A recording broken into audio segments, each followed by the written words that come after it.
You know, in a history of supercars, you've got your legends, and then you have your ghosts. These are the cars that were so far ahead of their time, so incredibly ambitious, that they just burned super bright for a moment, and then, poof, they vanished.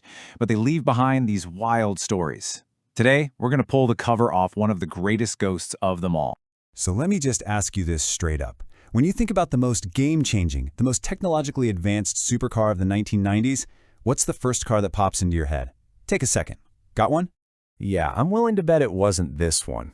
Because even though the legendary McLaren F1 showed up in 1992, another car had actually already beaten it to the punch. It laid down a technological blueprint that, honestly, would define the hypercar for the next 30 years. And that car was the Bugatti EB110.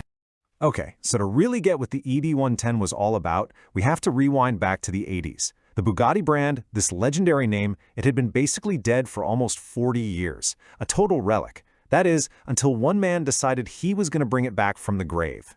And that man was an Italian entrepreneur named Romano Ardioli. And let me tell you, his ambition was, well, it was off the charts. He didn't just want to slap the name on a new car. He wanted to build something so advanced, so completely superior, that it would launch Bugatti right back to the top in one single, audacious move. And this picture right here, this just says it all. This wasn't some tiny garage. Ardioli built this futuristic, state-of-the-art factory. They called it the Blue Factory.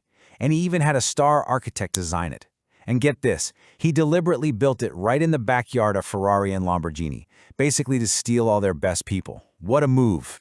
But you know, a dream this big, it was never going to be that simple. The development of this car was chaotic. It was just this storm of brilliant minds clashing, which led to a ton of conflict and ultimately a car that was totally different from the one they'd started with. So the first big fight was over the design itself. The legend, Marcello Gandini, the guy who designed the Miura and the Contact, he drew up this really aggressive, angular prototype. But Artioli, he absolutely hated it. He thought it was just too much, so he actually had his own cousin, the guy who designed the factory, soften up the lines into the sleeker shape we know today. And the drama did not stop there. I mean, look at this timeline. The project just chewed through chief engineers. The original guy, Paolo Stenzani, argued with Ardioli about the chassis. Stenzani wanted to use a more traditional aluminum frame, but Ardioli was obsessed with cutting-edge tech and demanded a carbon fiber monocoque, something straight out of Formula One. Well, Ardioli won. Stenzani was out, and they brought in Nicola Materazzi, the guy who just finished the Ferrari F40 to get the job done. But here's the thing. Out of all that chaos, they forged an absolute masterpiece. And the machine they ended up with, well, you can make a serious case that the EB110 was the world's first true hypercar. What's so amazing about this is that it's basically the core DNA of every modern Bugatti. You've got the super light and rigid carbon fiber chassis, a super complex permanent all-wheel drive system for insane grip, and a small V12 engine with not one, not two, but 4 turbochargers. I mean, this is the recipe for the Veyron and the Chiron, but it was born all the way back in 1991. Just incredible. So, what did all that tech actually do? Well, in the top-of-the-line Super Sport model, that quad-turbo V12 pumped out a mind-blowing 603 horsepower. That number was just, it was almost science fiction back then. And because of all that grip from the all-wheel drive system, it could launch from 0 to 100 kilometers an hour in a truly neck-snapping 3.2 seconds. And that insane acceleration just kept on going, all the way to a staggering 355 kilometers per hour. That set a brand new world record for a production car. The EB110 had officially put the entire supercar world on notice. All right, so this is where that whole hypercar argument really clicks into place. Just look at this breakdown. While its famous rivals were all rear-wheel drive, the EB110 had all-wheel drive. While they were using steel or aluminum for their chassis, the EB110 was using a full carbon monocoque. And while they had fewer cylinders or fewer turbos, the Bugatti showed up with 12 cylinders and 4 turbos. See, this wasn't just an evolution of the supercar, it was a total revolution. This was a hypercar. But just as quickly as it arrived, the whole dream just fell apart.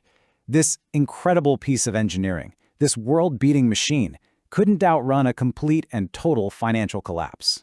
It was really just a perfect storm of bad luck. First, the entire global market for supercars completely crashed right when the EB110 was launching. Then, Ardioli stretched the company's finances to the absolute breaking point when he decided to buy Lotus. And finally, the money just ran out. Suppliers weren't getting paid, the production lines ground to a halt, and in 1995, Bugatti was officially declared bankrupt. And just like that, the Blue Factory went silent. After they had only built around 128 of these amazing cars, the gates were locked for good. And this incredible monument to a beautiful dream was just abandoned. It's such a tragic end to an amazing story. But, the story doesn't end there. Not even close. Because great ideas, they never really die. In the years that followed, the world slowly started to wake up and realize what had been lost. The legend of the EB110 began to grow. The collector car market definitely caught on, and you can see the car's resurrection right here in its value. An EB110 that was worth about 280,000 euros back in 2011 just skyrocketed. By 2019, one of the supersport models sold at auction for over 2 million euros. Just wow. Collectors finally saw it for what it was, a true landmark car. And this right here, this was the heart of it all. I mean, just look at it. It's so much more than a machine. It's like a piece of industrial art. This 3.5-liter, 60-valve, quad-turbo V12, it was unbelievably complex, like a jewel box of engineering. It was the very soul of the car's revolutionary spirit. And that spirit, it absolutely lives on. When Bugatti was brought back from the dead again in the 2000s, they didn't just start from scratch. No, they looked back. They looked back to the EB110, the very formula that powers the Veyron and the Chiron, all-wheel drive, 4 turbochargers, carbon monocoque. That was all inherited directly from this forgotten masterpiece of the 90s. Which really just brings it all back to what the founder, Ettore Bugatti, always said. The EB110 was built with zero compromises. It was a machine that just defied comparison. Sure, it was a commercial failure at the time, but its spirit proved that even in bankruptcy, a truly great idea can be immortal. It wasn't just another supercar, it was the blueprint for the modern Bugatti.